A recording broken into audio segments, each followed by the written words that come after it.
Friends, હું ઠક્કર નેહલ. હું બનાવીશ પાલક પનીર પંજાબી શાક.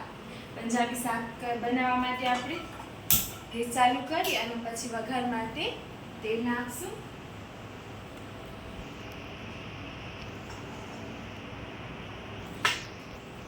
લગભગ 2 ચમચા જેટલું તેલ લીધો છે. વઘાર આપણો ગરમ થઈ ગયો છે. પહેલા આપણે હિંગ એડ કરશું. પછી આ છે એક ડુંગળી જેને સાંતળી લીધી છે.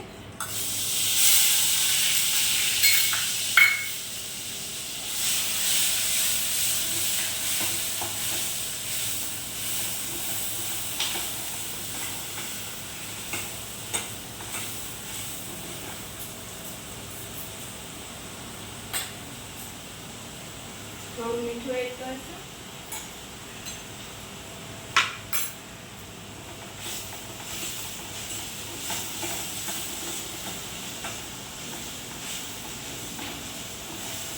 ડુંગળી સંતળાય અને ગુલાબી રંગની થાય એટલે આપણે ટમેટા એડ કરશું.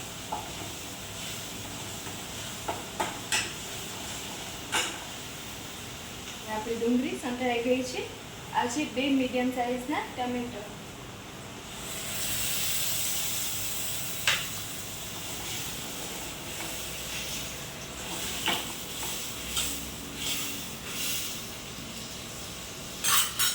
એને ઢાંકી અને એકાદ મિનિટ જેવું સાંતળવા દઈશું.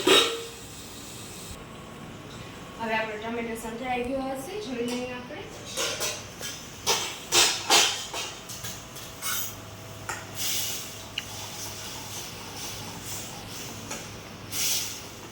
ટમેટો સંતળાઈ ગયો છે અને તેલ છૂટું પડે છે એટલે હવે આ છે પાલકની પ્યુરી આપણે કરશું.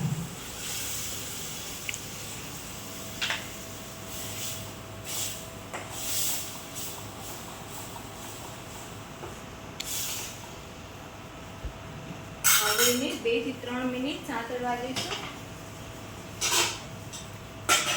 ઢાંકી અને ગેસ મીડિયમ આંચ ઉપર રાખી દઈશું.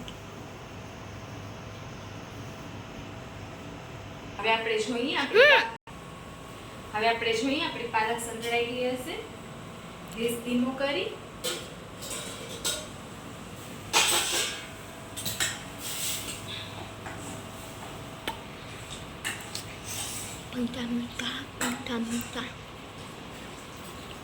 અમે દૂધની મલાઈ લીધી છે 2 ચમચી જેટલી.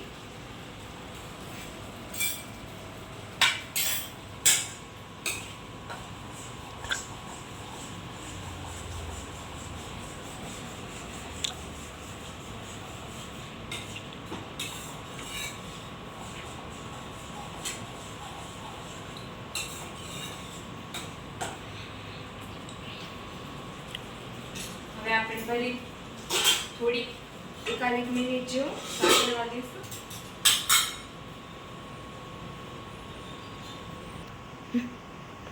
હવે આપણી મલાઈ પણ છૂટું થઈ ગયું હશે, જોઈ લઈએ આપણે. સરસ એકરસ થઈ ગઈ છે. હવે આપણે મસાલા એડ કરશું. આપણે પહેલા થોડુંક જ મીઠું લીધું હતું, સ્વાદ પ્રમાણે મીઠું લઈશું. હળદર,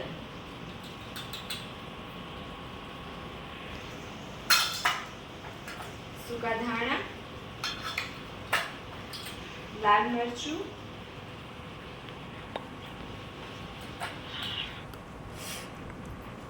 આ છે પંજાબી મસાલો.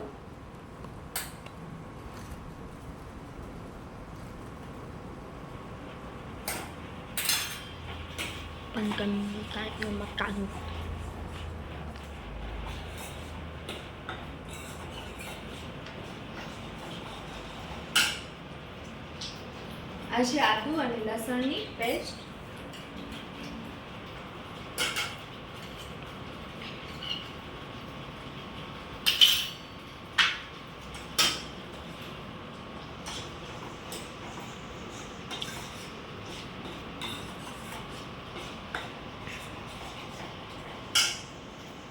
यहाँ पनीરના 2 પીસ છે એ આપણે છીણીને નાખશું.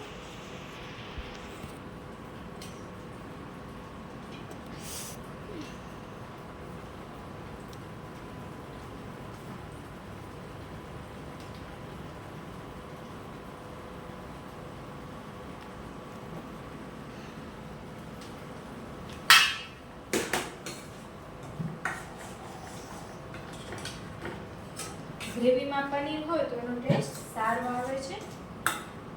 અને આ બીજા મેં પનીરના પીસ લીધા છે એ થોડીક આમ એકાદિક મિનિટ જેવું જેને તળ્યા છે. બહુ એને તળવાના નથી, નહીંતર ચપડા થઈ જશે.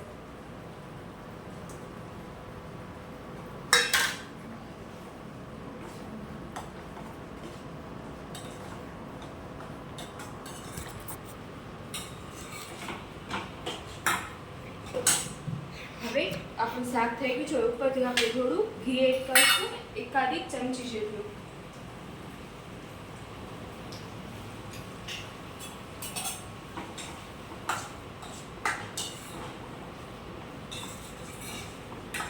હવે ઘી છૂટું પડે એટલું અડધી મિનિટ રાખવાનું છે.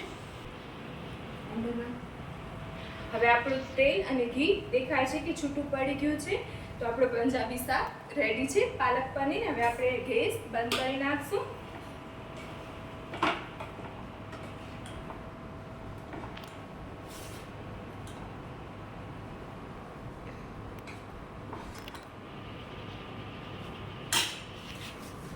પંજાબી શાક રેડી.